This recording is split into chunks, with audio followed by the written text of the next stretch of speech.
Bonjour mes amis,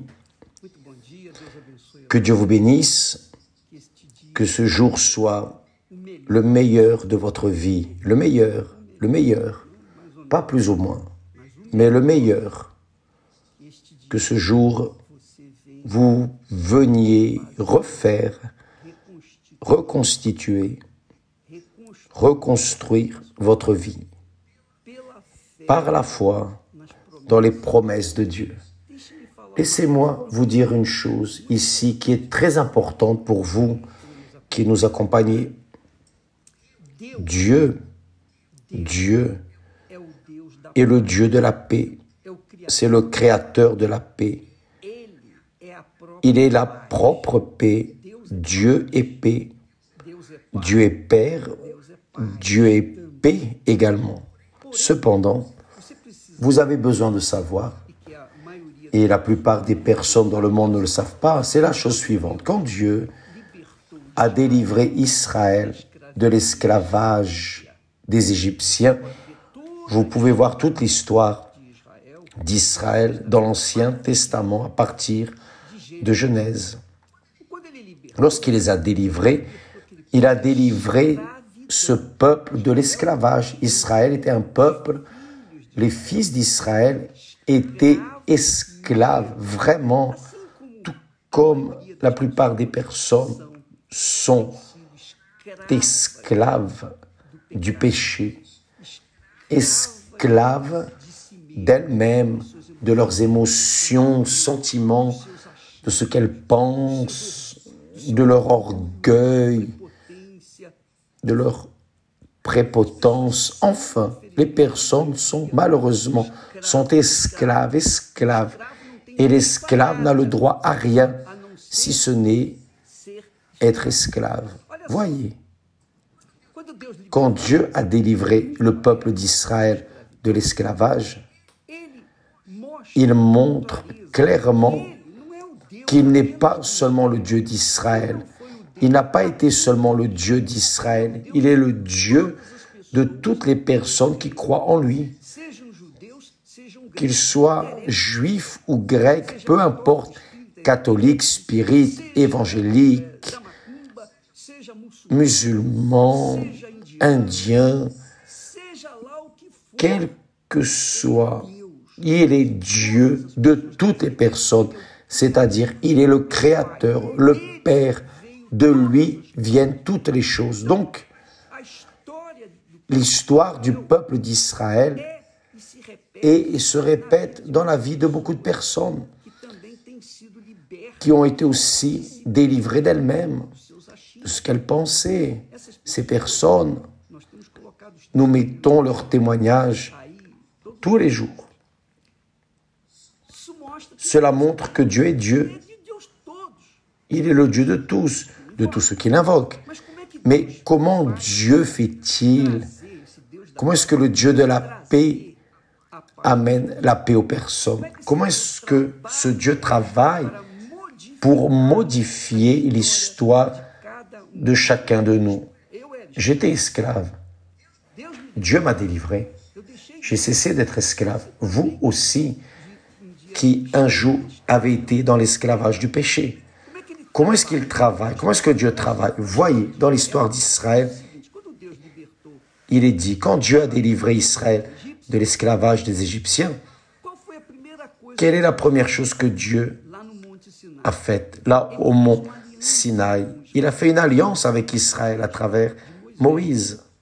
Il a utilisé Moïse pour faire une alliance avec lui et avec tout le peuple d'Israël. Et là, au mont Sinaï, Moïse est resté avec lui, avec Dieu, 40 jours, 40 nuits. Il n'a pas mangé, ni bu, rien, parce qu'il n'avait pas besoin. Il était dans la présence constante de Dieu. La présence de Dieu l'alimentait, le soutenait. Donc Dieu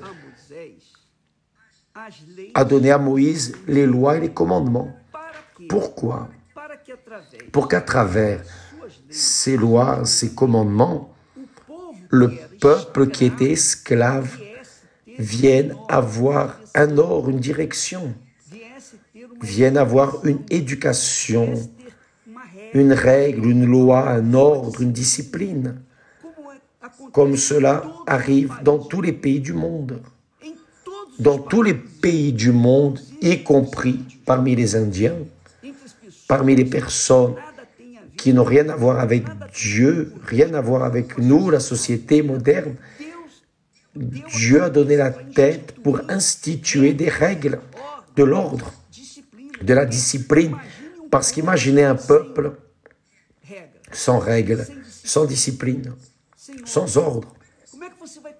Comment allez-vous contrôler ce peuple? Comment ce peuple va-t-il se contrôler? Personne n'est de personne.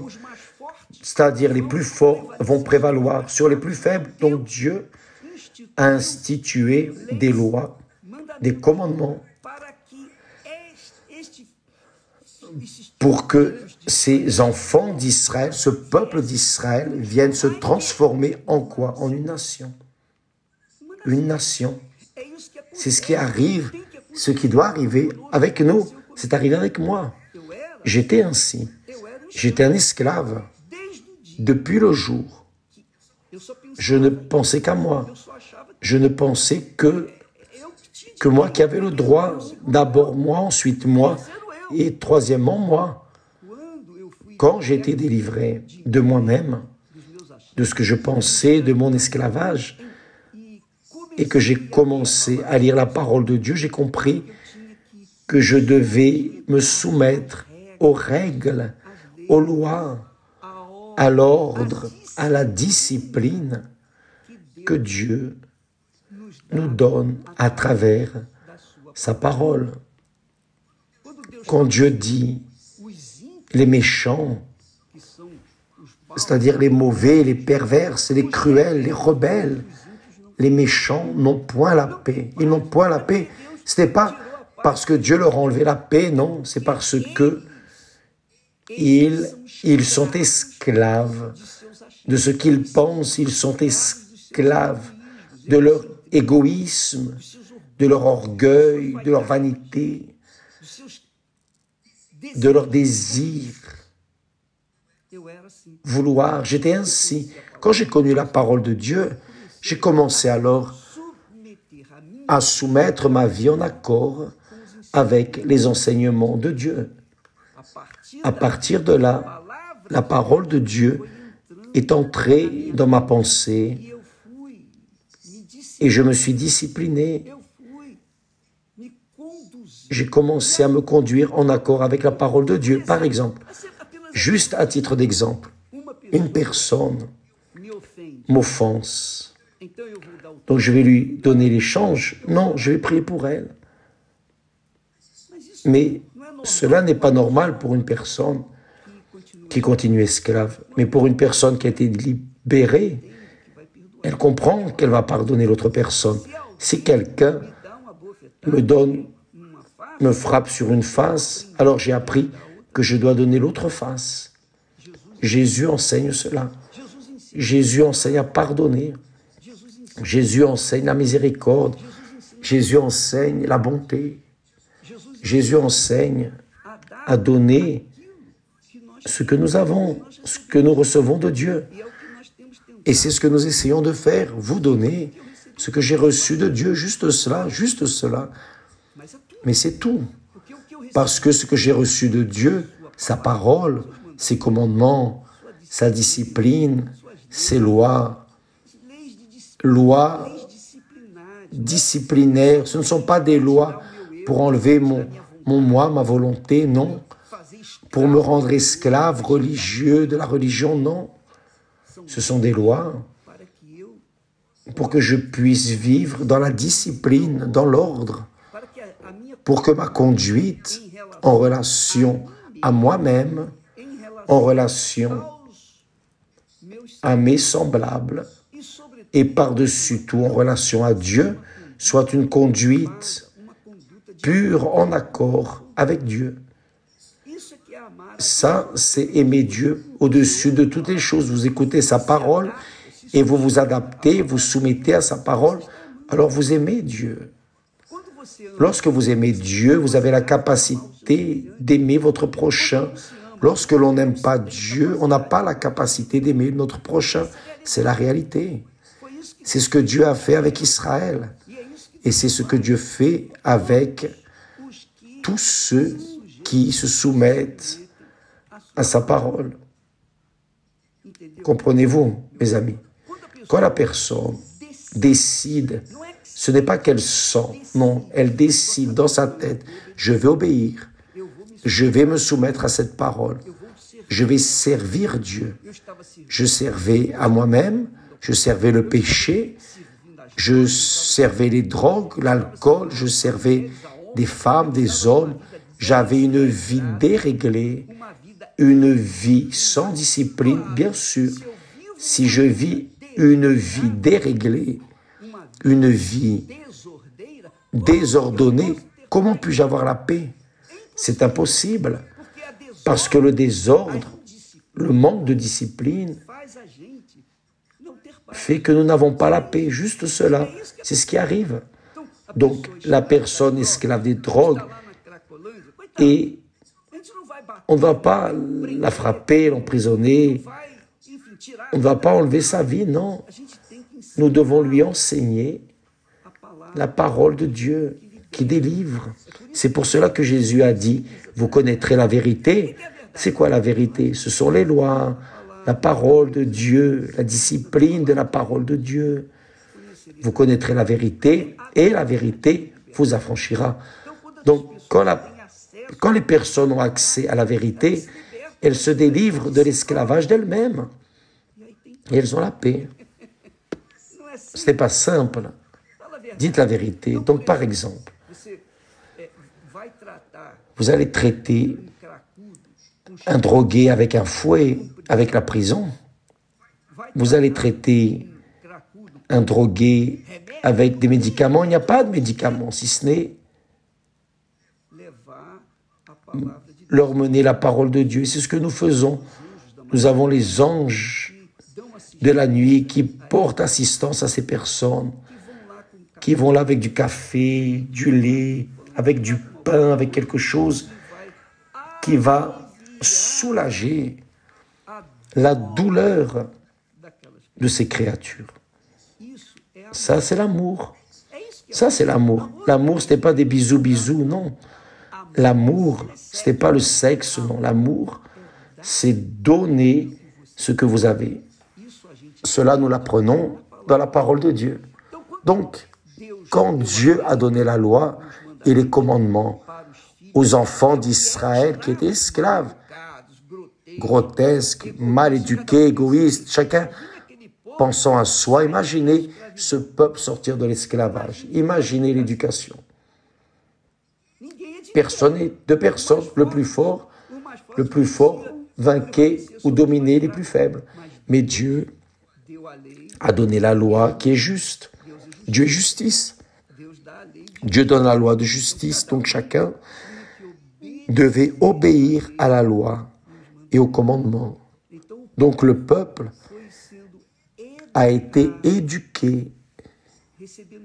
Il a reçu l'éducation divine et s'est soumis à la parole de Dieu et a commencé à respecter l'un l'autre. Donc, les parents ont commencé à enseigner à leurs enfants la parole de Dieu. Les enfants ont commencé à enseigner aux enfants de leurs enfants. Et c'est ainsi que s'est passé la délivrance d'Israël de l'esclavage égyptien. Et c'est ce qui arrive. C'est ainsi que se passe la délivrance des personnes de leur vie misérable pour une vie de paix. Parce que lorsque vous obéissez à la parole de Dieu, lorsque vous suivez la discipline divine, l'ordre, lorsque vous suivez en accord avec la pensée du Seigneur Jésus, l'Esprit de Dieu, alors vous voulez le meilleur pour votre semblable. Et là, vous avez la paix. Et plus vous vous donnez pour l'autre, plus Dieu vous bénit. Et voyez, c'est si fort, mais si glorieux, si magnifique.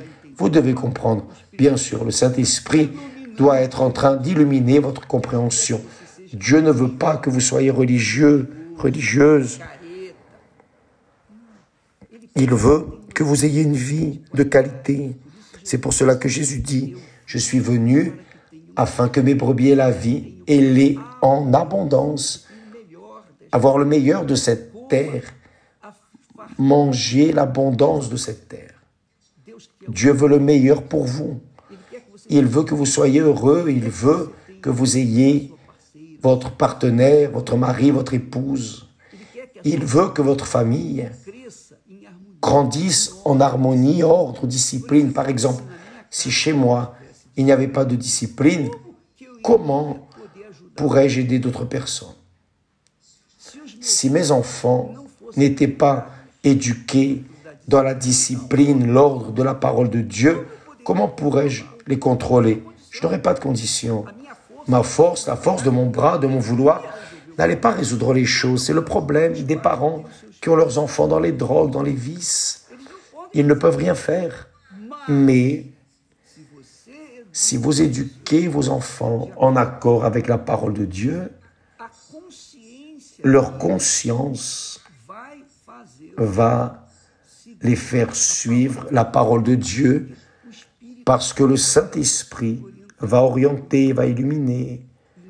Et alors la personne aura la paix, les enfants vont naître dans cette intégrité, cette éducation, ce respect envers les plus vieux. Vous voyez, jusqu'à aujourd'hui, nous apprenons, j'ai appris avec mes parents. Papa était très dur, très rigoureux dans l'éducation des enfants. Donc nous avons appris cette rigueur. Cette rigueur, nous l'avons apprise et nous l'avons apportée à nos enfants. La rigueur de cette éducation. Quand j'ai connu la parole de Dieu, là, ce n'était plus la rigueur de mes parents, mais c'était la rigueur de la parole de Dieu, qui est l'amour. Dieu est amour. Il a des sentiments. Vous saviez ça? Dieu a des sentiments. Dieu aussi veut la tranquillité. Il y aura un temps où Dieu aura la tranquillité avec son peuple, ses enfants. Il y aura le temps de la tranquillité, mais pour l'instant, Dieu souffre. Il souffre parce qu'il veut donner le meilleur de lui à vous et vous rejetez sa parole parce que vous pensez qu'embrassant sa parole, vous allez être religieux, vous aurez ces longs vêtements, des jambes poilues, rien de tout ça. Rien de tout ça. Vous allez dire Alléluia pour n'importe quoi. La paix du Seigneur, mon frère. Mais la personne n'a pas de paix. Comment va-t-elle donner la paix à l'autre si elle n'a pas de paix? Mes amis, Dieu ne veut pas que vous soyez religieux, religieuse. Dieu ne veut pas que vous soyez ainsi. Il veut que vous ayez une vie de qualité, que vous ayez de telle manière que vous puissiez aussi transférer, transmettre à d'autres personnes. C'est ce que Dieu veut, c'est ce que Jésus a fait. Il est venu dans ce monde. Et ce qu'il a vécu dans ce monde, lui a voulu et il veut vous le donner. Vie et vie en abondance. Quand Dieu dit le méchant n'a pas la paix, n'a point de paix, c'est pour cela, parce que le méchant, il est esclave. L'esclave est méchant. L'esclave n'a pas notion, n'a pas de direction, n'a pas de nord, n'a pas d'idée de ce que veut dire l'ordre. Il ne vit que dans le désordre, l'égoïsme égocentrique. Il ne pense qu'à lui-même. D'abord moi, ensuite moi et après moi. Et s'il reste quelque chose, c'est pour moi aussi. C'est ainsi qu'est ce monde. C'est le monde dans lequel nous vivons. Donc, mes amis, pensez-y, raisonnez. Dieu veut faire de vous une icône dans cette vie.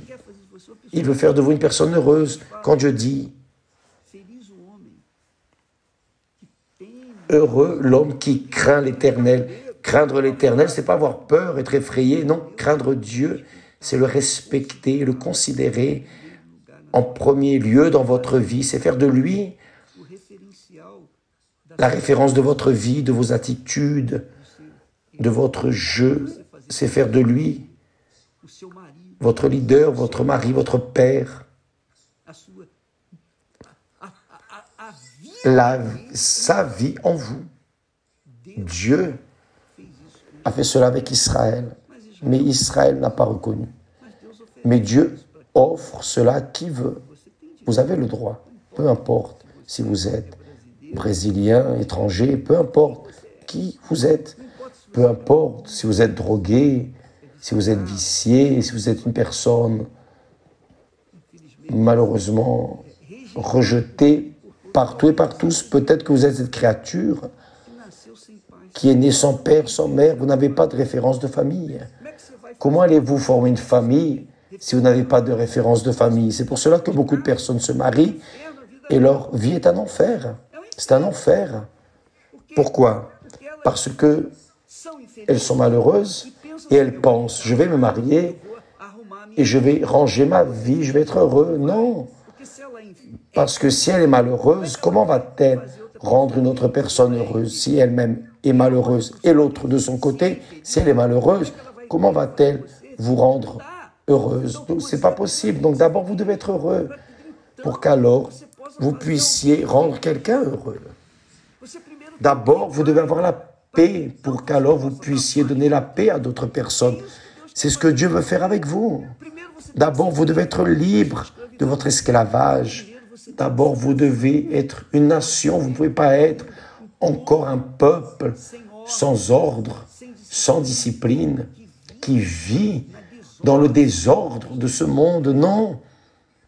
D'abord, vous devez avoir, et c'est ce que le Saint-Esprit fait lorsqu'il vient.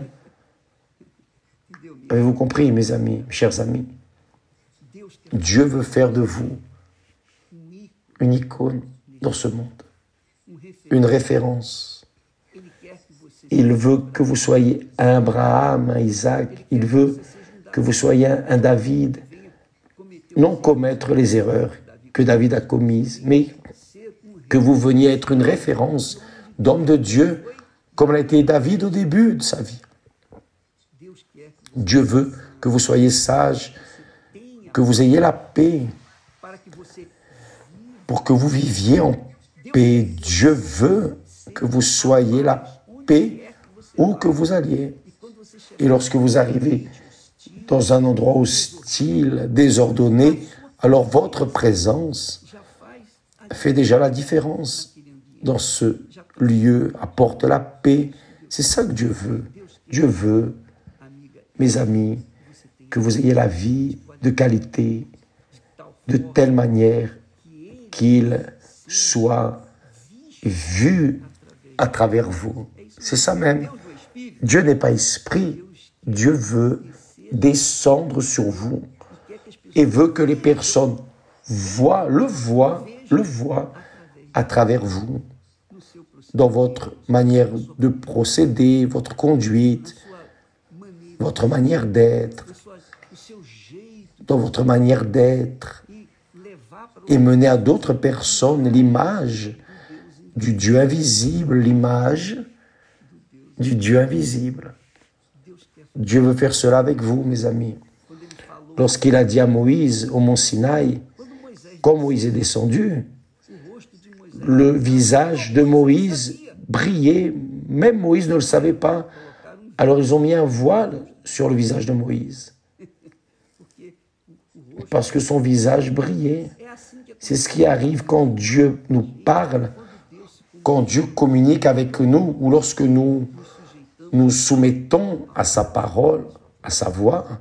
Alors, il y a un éclat dans les yeux, il y a un semblant tranquille, un semblant qui n'a pas besoin de plastique, ni de maquillage. Mais vous pouvez utiliser, vous voulez utiliser du maquillage, bien sûr, vous pouvez.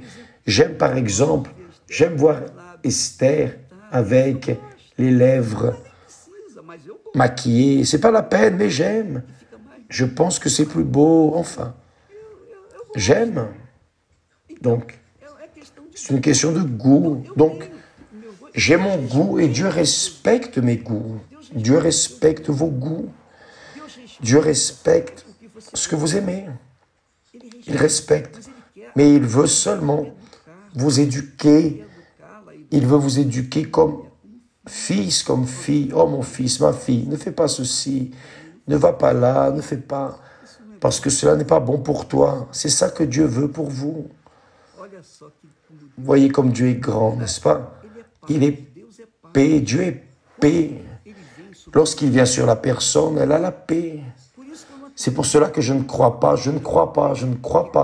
que toute personne qui parle en langue soit remplie du Saint-Esprit. Parce que parfois la personne parle en langue, mais elle n'a pas la paix.